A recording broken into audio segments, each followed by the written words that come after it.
What's up, everybody? Welcome to Human Innovation Tarot. My name is Eddie with Imagine Life Development Center. Today, I wanted to share a video that I took from a recent live tarot reading.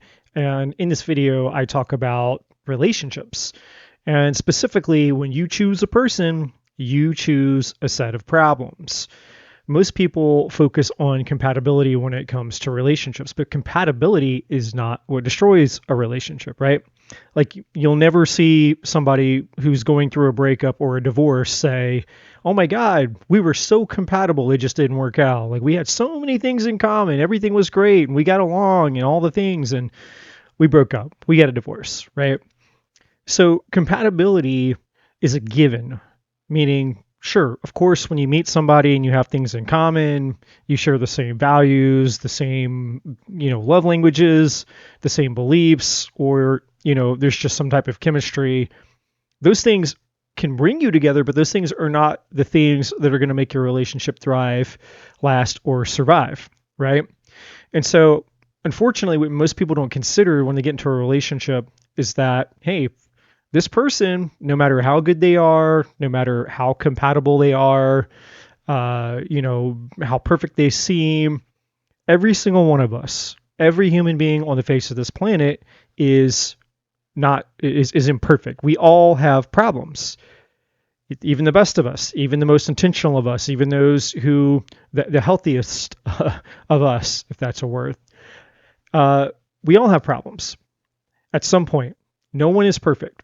And so when you choose a person, you choose a set of problems. The question is, what set of problems can you comfortably tolerate?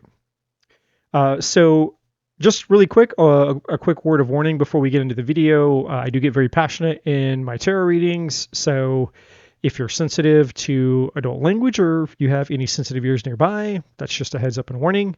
And I hope that you guys enjoy the video.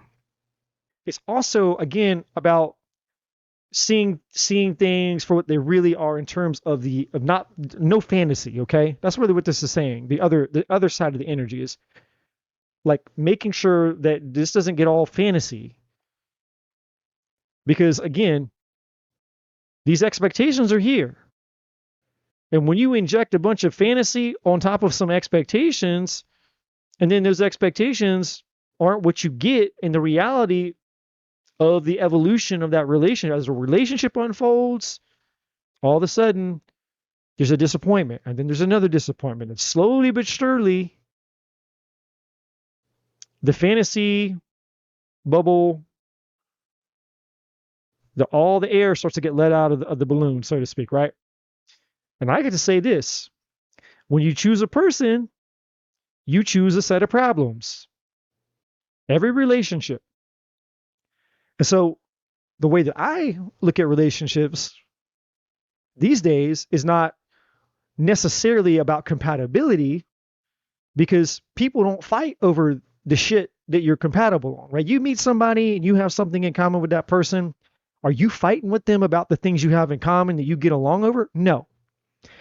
The compatibility part of the relationship is not what's going to end the relationship. That's not going to be the challenge, right? It's the problems. That's going to be the problem. The problem, everybody's got them. So when you choose a person, you choose a set of problems. So the question is, what set of problems can you comfortably tolerate? So I try to inspire people to think about that. Don't focus on, oh my God, we have this in common and that in common and this in common. Oh, and we do, and all this. It's like you focus on the wrong things. I'm not saying to not be aware of it, to not focus at all on it. I'm not saying to not acknowledge compatibility, because compatibility also, helps a relationship work. But that's not the make it or break it. Your relationship is not going to end with somebody over the things that you were compatible with. Your relationship will have problems and potentially end over the problems. And it's just a matter of, when the problems start to show up, are you going to be able to overcome those problems together? The problems that I bring to the relationship, are those ultimately going to be a deal breaker? The problems that she brings to the relationship, are those going to be a deal breaker, right? So that's what this card is saying. This card is saying, hey, You need to just be, you need to keep it grounded in reality. It's okay to enjoy some fantasy. It's okay to live in cloud nine a little bit, but at some point, just keep it real, bring it down to reality, and understand that at some point there will be problems. Not a matter of if, it's a matter of when. And when those problems start to come out, it's going to burst the expectation bubble.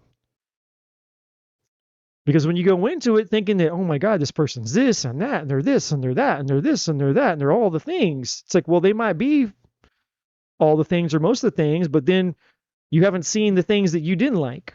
Because we all got the things that that person doesn't like. And as those things start to appear, the longer you're around that person, then it's all of a sudden, it's like, oh my God, maybe they're not so great. It's like, well, no, it's not that they're not so great. It's just that everybody's got problems. Can you deal with my problems? And can I deal with your problems? And of course, time will tell. But, you know, we just got to keep it real. Hey guys, thank you so much for checking out this video. If you haven't already, please like, share, subscribe to the channel. All the other information is in the description box below. And as always, my friends, I'm not a bloody psychic.